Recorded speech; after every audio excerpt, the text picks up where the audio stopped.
ஆசான் அவர்கள் நமக்கு இன்றைய தலைப்பாக சிந்திக்க எடுத்துக்கொண்ட தலைப்பு ஆராய்ச்சி, முயற்சி, வெற்றி. ஏன் நம்ம ஆராய்ச்சி, முயற்சி, வெற்றின்னு ஈஸியா சொல்றோம் அப்படின்னா, ஆராய்ச்சியிலேயே நம்ம தெளிவுபடுத்திக்கிறோம். மகான் சொன்னதுதான், சிந்தித்தே தெளிவாய். அதுல தெளிவுபடுத்திக்கிட்டு அதுக்கப்புறம் முயற்சி, மென்மேலும் முயற்சி பண்ணிக்கிட்டே இருக்கிறோம். முயற்சியுடையார் இகழ்ச்சி அடையார். அதுபோல தொடர்ந்து பண்ணிக்கிட்டே இருக்கிறோம். வெற்றி ஈஸியா கைப்பற்றிடுறோம். இதுதான் இன்றைய சிந்தனையோட சாரம்.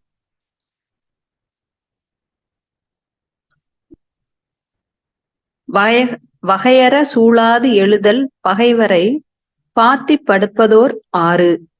வகையற சூழாது எழுதல் பகைவரை பாத்தி படுப்பதோர் ஆறு அப்படிங்கிறது குறள். அதுக்கான விளக்கம், எல்லா சூழ்நிலையிலையுமே சிந்திக்கணும், அதை சீரா திட்டமிடணும், அதுக்கப்புறம் செயல்ல இறங்கணும்னா நாம தான் அதுக்கு வெற்றியாளர்கள். அப்படி இல்லை அப்படிங்கிற பட்சத்துல நாமே நமக்கு ஆப்போசிட்ல இருக்கிறவங்களுக்காக, அதாவது பகைவருக்கு காட்டி கொடுக்கற மாதிரி ஆயிருங்களாம்.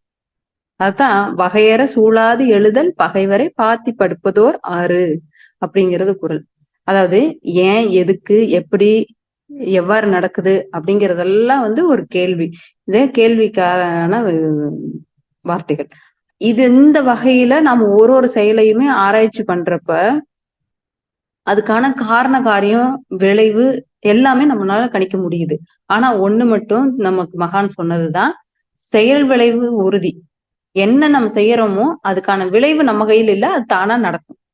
அதுதான் செயல் விளைவு. அதுதான் கூறுதல் அறம். அதுல எந்த வித மாற்றமும் நடக்காது.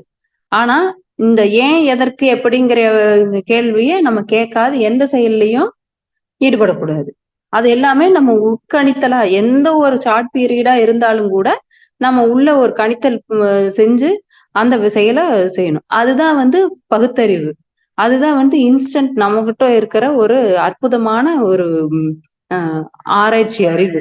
இந்த அறிவு எல்லார்த்திட்டையும் இருக்கு. அதை நம்ம இதுதான் அப்படின்னு நம்ம நுணுகி பாக்குறது இல்ல. இது என்ன ஆராய்ச்சி அப்படிங்கிறதே நுணுகி பார்த்தல். எந்த ஒரு செயலையும் நுணுகி பாக்குறது, எந்த ஒரு விஷயத்தையும் மேலோட்டமா பார்க்காம அதுக்குள்ள முழுசா இறங்கி நிறைவா நுணுக்கமா ஒரு ஆராய்ச்சி பண்ணி பாக்குறப்ப அதுக்கான நுட்பமான விஷயங்கள்லாம் நம்மளால உணர்ந்துக்க முடியும். இந்த நுட்பமான விஷயங்களை உணர்றப்ப நம்மளுக்கு என்ன விஷயங்கள் கிடைக்குது அப்படின்னா, என்னென்ன விஷயங்கள் கிடைக்குதுன்னா, அறிவு சார்ந்த சிந்தனைகள் உயருது. அறிவு கொண்டு நம்ம முயலுவோம், மனதை கொண்டு முயல மாட்டோம். மனம் கொண்டு முயன்றோம் அப்படின்னா பதிவு நம்மளுக்கு ஆல்ரெடி நம்ம செஞ்சதெல்லாம் பழக்க பதிவே வச்சிருக்கோம்.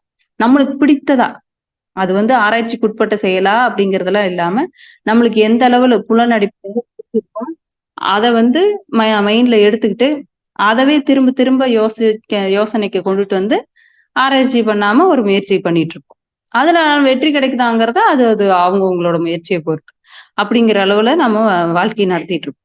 அப்படி இல்லாம எந்த ஒரு விஷயத்தையும் நுணுகி ஆராய்ஞ்சு பாக்குறப்ப அந்த எந்த ஒரு செயலுக்கும் காரண காரியம்ங்கிறது ஒண்ணு இருக்கு.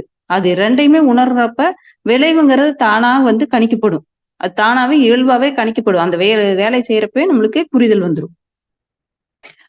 மனிதனோட ஆறாவது அறிவு சிறப்பு மிக்கது. இப்ப இதெல்லாம் ஆறாவது அறிவோட சிறப்பு தான். நம்ம முக்கியத்துவம் கொடுத்து கவனிக்க மாட்டேங்கிறோம். கவனிச்சோம் அப்படின்னா அந்த ஆராய்வுங்கிறது செயல் அவ்வளவு அற்புதமான செயலா இருக்கும். ஒரு குறிப்பிட்ட நேரத்துக்குள்ளேயே நம்மளால நுணுக்கமா கவனிக்க முடியுது.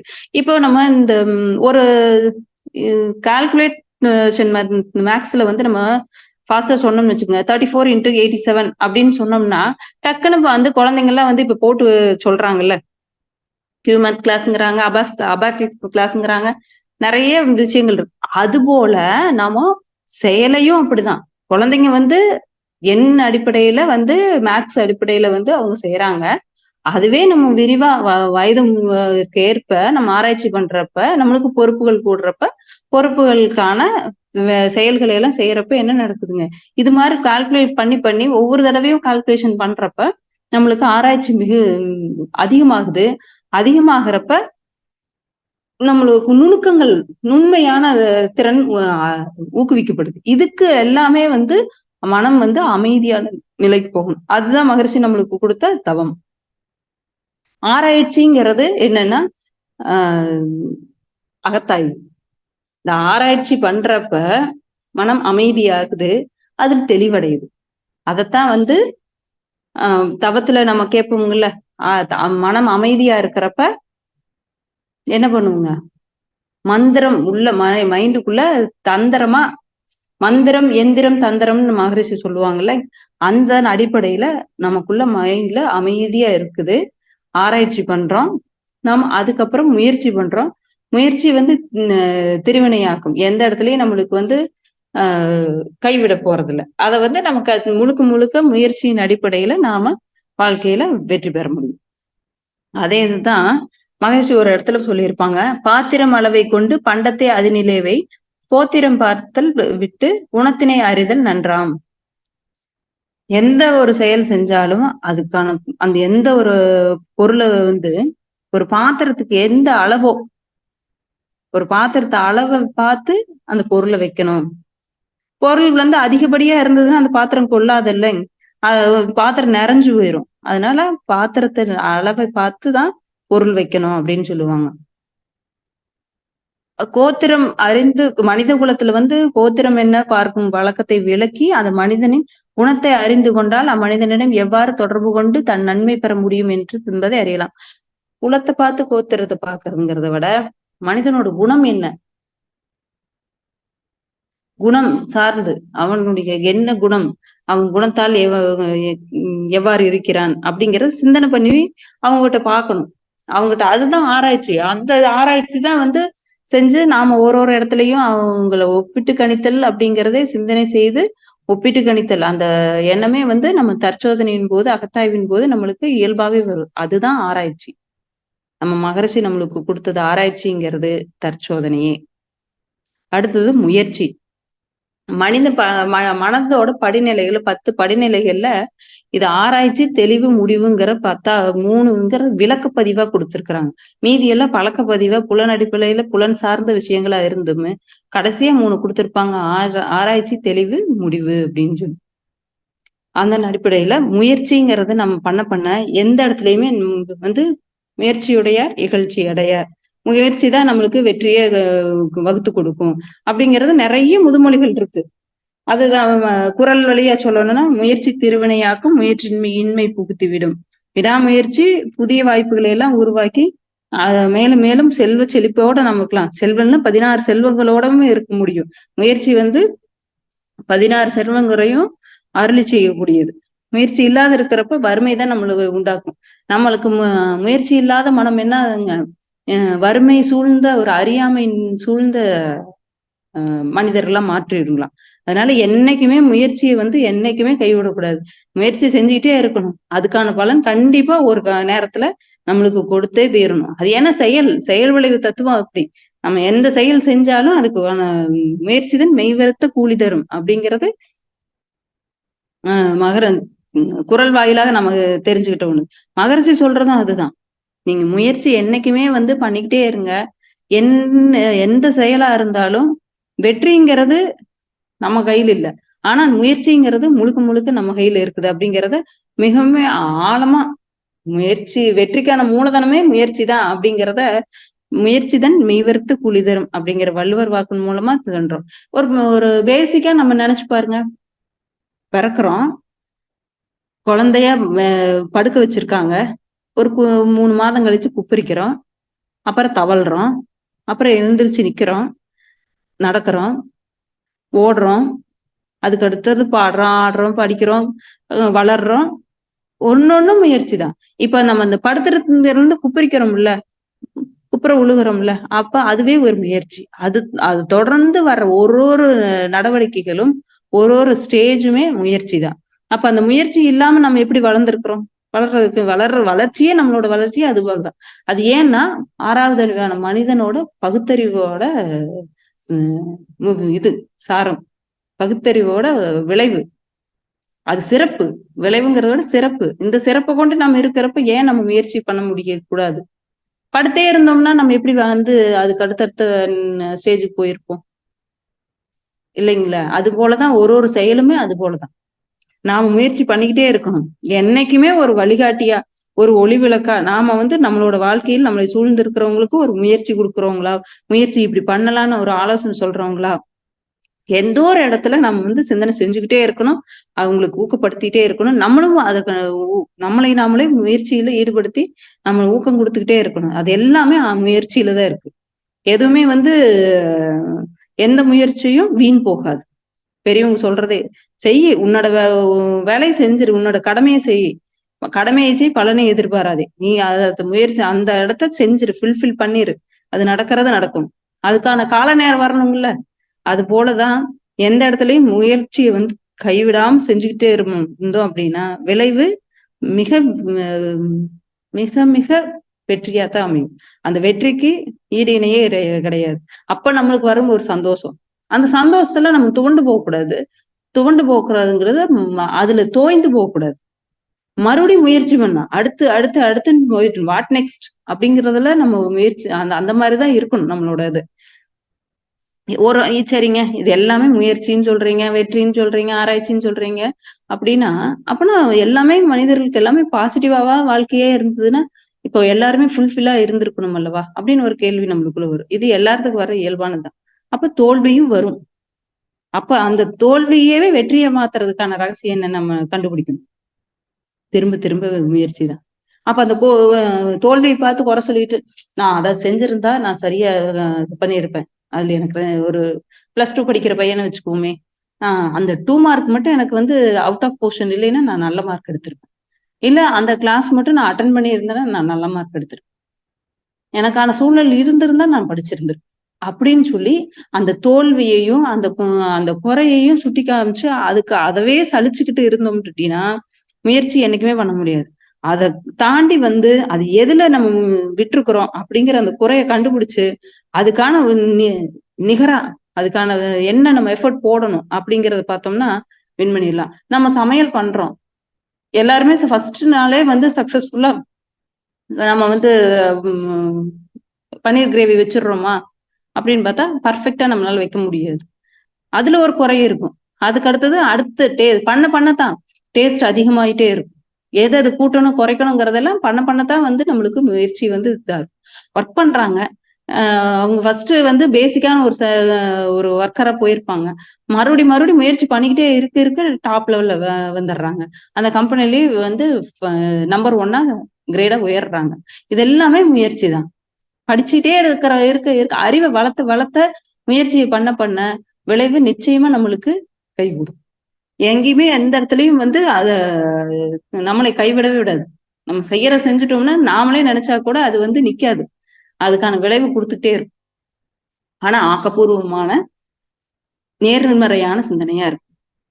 அதுக்குதான் நம்ம ஆல்ரெடி ஆராய்ச்சி பண்ணி வச்சுட்டு இருக்கோம். அந்த ஆராய்ச்சியில பிளஸ் மைனஸ் முயற்சி மூலமா முயற்சியில படிநிலைகள் அதுல நம்ம ஏற்றம் இருக்கிறப்ப நம்மளுக்கு விளைவு கொஞ்சம் கொஞ்சம் மாற்றம் வரும். அப்போ மாற்றம் வர்றப்ப எது சரி எது தப்புங்கிறத ஒப்பிட்டு கணிக்கிற திறன் நம்மளை வளர்த்துக்கணும். அதுக்கு தவம் பொறுமையா இருக்குதா, பொறுமை வேணும். எந்த முயற்சி பண்றப்ப நம்மளுக்கு பொறுமை ரொம்ப ரொம்ப முக்கியம். ஒரு இடத்துல தோல்வி தோன்றக்கூடாது.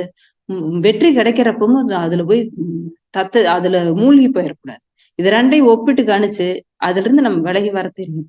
மறுபடியும் வாட் நெக்ஸ்ட், அடுத்து என்ன, இந்த கேட்டகரியில நம்ம செலக்ட் ஆயிட்டோமா, அதுக்கு அடுத்து என்ன அப்படிங்கறதுல நம்ம முயற்சி பண்ணிக்கிட்டே இருக்கணும். ஏன்னா யாருக்குமே சரிங்க எனக்கு அடி மேல அடி விழுந்துட்டே இருக்குது, நீங்க சொல்றீங்க ஒரு தடவை இப்படி இருந்தா ஒரு தடவை முயற்சி பண்ண வருங்கிறீங்க. அப்ப ஆனா எனக்கு அப்படியெல்லாம் இல்லைங்க, என்னமோ தெரியல திரும்ப திரும்ப எனக்கு தோல்வியே தான் தழுவிட்டு இருக்குதுங்க அப்படின்னு சொல்ற ஒருத்தருக்குமே ஒண்ணு நினைச்சுங்க, அது நிரந்தரமானது இல்ல. தோல்விங்கிறது ஒருத்தருக்கு அப்படியே நிரந்தரமா கொடுக்கறது இல்ல. அது ஏதோ ஒரு விதி, அது ஊழ். அத வந்து நாம என்ன பண்ணணுங்க, மதியால வெல்லணும். விதியையும் மதியால வெல்லணுங்கிறது வந்து பழமொ பழமொழி. ஆனா வந்து நாம வந்து வெல்லணும். சொல்ல போனா அது சர்க்கரைங்கிறது எங்கிருந்து கிடைக்குது? கரும்புல இருந்து வருது. கரும்புங்கிறது அது வந்து இயற்கை.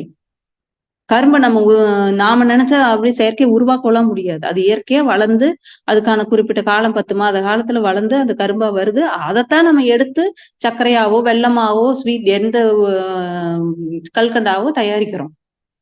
அதுதான் விதிங்கிறது இயற்கை. அத ஒண்ணும் நம்ம பண்ண முடியாது. ஆனா அத வந்து பகுத்தறிவு கொண்டு அத மதியா மாத்திக்கணும். மதியா மாத்துறப்ப அத நம்ம எந்த வடிவத்தையும் மாத்திக்கலாம். இரும்பு பொருள் இருக்கு. இரும்பு இருக்கு. அத வார்த்து அதுக்கான உலோகங்கள் எல்லாம் என்னென்ன வடிவத்துல வந்து நம்ம இரும்பு பொருள் தயாரிக்கணுமோ, கரண்டியாவோ, இல்ல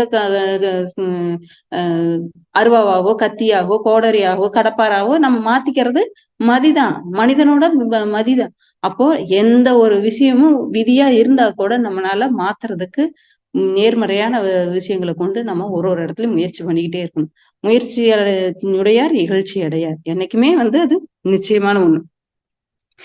இது வந்து பெரிய கஷ்டமான செயலுங்க. இது நம்மளால முடியாது அப்படிங்கிற ஒரு சோர்வு வந்ததுன்னா அத அப்படியே புறந்தள்ளிட்டு முயற்சி பண்றப்ப உறுதியா வெற்றிங்கிறது உறுதியான விஷயம். உயர்வுங்கிறது உறுதியானது. அதைத்தான் ஒரு குறள் வாயிலா சொல்லி இருக்கிறாங்க. அருமை உடைத்தென்று அசாவாமை வேண்டும், பெருமை முயற்சி தரும். அருமை உடைத்தென்று அசாவாமை வேண்டும், பெருமை முயற்சி தரும்.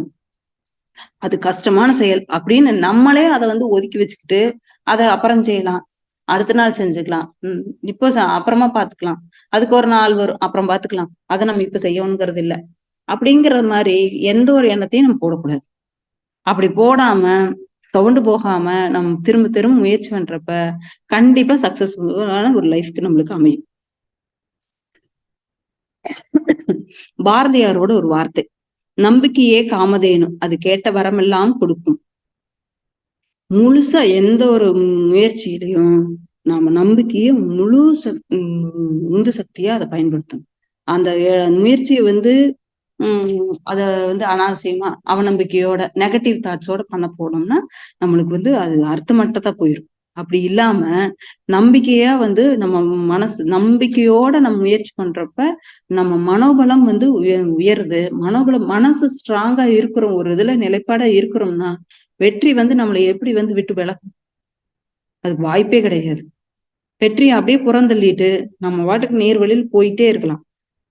நான் வந்து தோல்வி அடைஞ்சிட்டேன் அப்படின்னு மனசு இறங்குச்சுன்னா மட்டுமே நாம வந்து அதுல இருந்து விலக முடியும். நம்மளுக்கு தான் நம்ம ஸ்ட்ராங்கா இருக்கிறோம், நம்பிக்கையா இருக்கிறோம், மனபலத்தோட இருக்கிறப்ப சக்சஸ்ஃபுல் மட்டும்தான் கிடைக்கும். அதுல எந்த ஒரு இடத்துலயுமே வந்து வேர்வை சிந்தி உழைக்கிறது வீண் போகவே போகாது. நம்ம அதை வந்து வலுப்படுத்தி தான் விடுமோ ஒழிய எந்த இடத்துலயும் வந்து வீண் போகவே போகாது. ஒரு பாட்டுல கூட வரும்ல, எந்த வியர்வைக்கும் வெற்றிகள் வேர்வைக்குமே அப்படிங்கிற ஒரு வரி இருக்குதுங்களா, நல்லா யோசிச்சு பாத்துக்குங்க. எந்த வியர்வைக்கும் வெற்றிகள் வேர்வைக்குமே. அது வெற்றி எந்த இடத்துலயும் வந்து வேர்வை சிந்தி உழைச்சு உண்மையா உழைக்கிறப்ப நம்மளுக்கு விதை கிடைக்காம போகவே போகாது. அதுல நம்ம தெளிவா இருக்கலாம். அந்த எந்த இடத்துல நம்ம வந்து தோய்ந்து போறோம் அப்படிங்கறதுல நம்ம இன்னொரு வகையில யோசிச்சு பார்க்கலாம். எப்படி அப்படின்னா, முயற்சிக்கு முற்றுப்புள்ளி வைக்கிறப்ப அது நம்மளை தேடி வரும் தோல்வி. அத மாதிரி ஒரு விஷயத்த நம்ம என்னைக்குமே எந்த நேரத்திலையும் பண்ணக்கூடாது. விடாமுயற்சி, மறுபடியும் மறுபடியும் மறுபடியும் விடாமுயற்சி. அடி மேல அடி விழுகுது அப்படின்னாலும் அத அதுலயே நிக்காம அதுலயே துவண்டு போகாம அடுத்து என்ன, அந்த அடுத்து என்னன்னு பாக்குறப்ப ஒரு தோல் தட்டி கொடுக்குற தோல் இருந்ததுன்னு இன்னும் பெஸ்டா வரும். இன்னும் நண்பர்களோ, உறவினர்களோ, அப்பா, அம்மா, உடன் பிறந்தவங்க, யாராவது ஒரு பக்கத்து அண்டை அயலார் யாராவது ஒருத்தர், நம்ம யாருமே வந்து தனி மனிதன் கிடையாது. ஒருத்தர் சார்ந்துதான் நம்ம வாழ்ந்துட்டு இருக்கிறோம். நம்ம ஒருத்தர் வந்து ஒரு தட்டி கொடுத்து ஊக்கம் சொன்னாங்கன்னு வச்சுக்கோங்க, அது எவ்வளவு பெரிய மன கஷ்டமா இருந்தாலும் அடுத்த நேரம் நம்மளுக்கு வந்து ரிலாக்ஸ் ஆகும். அது நீங்க எல்லாருமே நம்ம ரியலைஸ் பண்ணலாம். நம்ம அப்படி ஒண்ணும் வேண்டாங்க, எல்லாரும் ரைட் ஹேண்ட் எடுத்துங்க. நம்ம இங்க இதுல இருக்கிறவங்க எல்லாருமே நம்ம ரைட் ஹேண்ட் எடுத்து ரைட் ஹேண்ட் எடுத்து நம்ம தோலை தொட்டு ரைட் ஷோல்டரவே தட்டி கொடுங்க. எந்த ஒரு சூழலா இருந்தாலும் நான் வந்து முயற்சியை கைவிட மாட்டேன் அப்படிங்கிறத நீங்க ஒவ்வொருத்தரும் இன்றைய நாள்ல இருந்து நம்ம எடுத்துக்கிறப்ப நம்மளே நம்ம தோலை தட்டி கொடுப்போம். அப்படியே முடியல அதை விடு பாத்துக்கலாம் அப்படின்னு நம்ம மனசுக்குள்ள நம்மளே வந்து முயற்சி எடுத்துக்கிட்டே இருக்கிறப்ப எந்த இடத்துலயும் வந்து தடுமாற்றமே வராது. தடுமாற்றம் வர்ற போல நாமளே இப்படி ஊக்கப்படுத்திக்கிட்டே இருக்கணும். எந்த இடத்துலயும் வந்து வெற்றிங்கிறது நம்மளுக்கு எட்டாக்கனி கிடையாது. அனைவருக்குமே வெற்றிங்கிறது கையிலேயே இருக்குது, உள்ளங்கையில இருக்குது. ஏன்னா மகரிஷி சொன்ன மாதிரி பூட்டு வந்து சாவியோட தான் வந்திருக்கு. ஆனா நம்ம கரெக்டான சாவியை போட்டோமா அப்படிங்கிறதுல தான் இருக்கு. சாவி இல்லாத பூட்டே கிடையவே கிடையாது. ஆனா கொஞ்சம் என்ன, அந்த சாவியை எடுத்து நம்ம நிறைய சாவி இருக்கிற இடத்துல ஒரு சாவியை எடுத்து நம்ம போடுறதுக்கு குழம்பிக்கிறோம், அவ்வளவுதான். மற்றபடி கொஞ்சம் முயற்சி பண்ணோம்னா அதுக்கான சாவி அளவு பார்த்து பிடிச்சு போட்டு எடுத்துடலாம். எதுவுமே வந்து முடியாதுங்கிறதே கிடையாது. திரும்ப திரும்ப முயற்சி பண்ணணும். அந்த திரும்ப திரும்ப முயற்சி பண்றதுல ஷெட்யூல் கூட போட்டுக்குங்க. உங்களுக்கு நான் இந்த வேலையை இப்படி செய்யணும் அப்படிங்கிற ஷெட்யூல் கூட போடுங்க. செஞ்சு பாருங்க. தப்பா இருந்தா அதை மாத்திக்குங்க. யாரோ ஒருத்தரா இருந்தாலும் திட்டமிடுதல்ங்கிறது ஒண்ணு உறுதியா பண்ணவே வேணும். யாருக்கும் வந்து திட்டமிடுதல் இல்லாம எந்த வேலையுமே நம்ம செய்யவே முடியாது. திட்டமிடுதல் மிக மிக ரொம்ப நல்ல ஒரு விஷயம். அந்த திட்டமிடுதல் இருக்கிறப்ப யாருக்குமே வந்து அந்த செயல்ல இருந்து விலகவே மாட்டாங்க. அதுதான் இன்னொரு இடத்துல சொல்லுவாங்க, குறள் வழியே சொல்லியிருக்கிறாங்க. ஆராய்தல், முடிவெடுத்தல், செயல்படுறதுக்கு அதுக்கு துணிச்சலோடு செயல்படுறது அப்படிங்கிற எந்த செயலுக்கும் படிநிலையா எல்லாத்துக்குமே படிநிலையா இருக்கிறது எது அப்படின்னா முடிவெடுக்கிறதுல தெளிவா இருக்கணும். ஆராய்ஞ்சு பார்க்கணும், முடிவெடுக்கணும், செயல்பட துணியணும். இது மூணையும் நம்ம கடைபிடிக்கிறப்ப இது எல்லாத்துக்குமே வந்து முயற்சிங்கிறது முதல் விஷயமா இருக்கும். அப்ப இந்த வாயிலாத்தான் நம்ம எந்த ஒரு செயலையுமே செய்யணும் அப்படிங்கறதான் குறள் வாயிலா சொல்லியிருக்காங்க. சூழ்ச்சி முடிவு துணிவு எய்தல் அத்துணிவு தாழ்ச்சியுள்ள தங்குதல் தீது. சூழ்ச்சி முடிவு துணிவு எய்தல் அத்துணிவு தாழ்ச்சியுள் தங்குதல் தீது. இப்படி நம்ம முயற்சி எடுக்கிறோம் அப்படின்னா அந்த முயற்சிய காலந்தாழ்த்தாம நம்ம செய்யணும். காலந்தாழ்த்தாம இந்த இடத்துல நம்ம முயற்சிக்கிறப்ப நம்மளுக்கு வெற்றிங்கிறது முழு நிறைவா நம்மளுக்கு கண்டிப்பா வந்தே தீரும். ஆனா ஒண்ணு இது வந்தே தீருங்கிறத நம்ம வந்து நம்ம செயலே நம்மளுக்கு ஜட்ஜ் பண்ண தெரியும். ஆனா நம்மளுக்கு செயல் செஞ்சுட்டு கொஞ்சம் ஜட்ஜ்மெண்ட் அமைதியா இருந்துக்கணும். விளைவுங்கிறது வந்து செயல் விளைவுங்கிறது நம்ம தான் முன்னாடியே பார்த்தோம்ல, ஆராய்ச்சி பண்ணிட்டோம். ஆராய்ச்சி பண்ணி தவம் பண்ணி தற்சோதனை பண்ணி நம்ம வந்து செயல் செஞ்சாச்சு, முயற்சி எடுத்தாச்சு. ஆராய்ச்சி பண்ணிட்டோம், முயற்சி எடுத்தாச்சு. விளைவை பத்தி நீங்க கண்டுக்காதீங்க. விளைவு கண்டிப்பா முயற்சி திருவினையாக்கும். எங்கேயுமே வந்து சும்மா விடாது. முயற்சிங்கிறது வீண் போகாது. அதுதான் ஒரு பாடல் வாயிலா நம்ம சொன்னோம்ல, எந்த வேர்வைக்கும் வெற்றிகள் வேர் வைக்குமே. அதனால வெற்றிகள் நம்மளுக்கு வேர் வைக்கும் அப்படிங்கிற அளவுல இன்றைய சிந்தனையை நிறைவு செஞ்சுக்குவோம். வாய்ப்புக்கு நன்றிகளம்மா. வாழ்க வளமுடன்.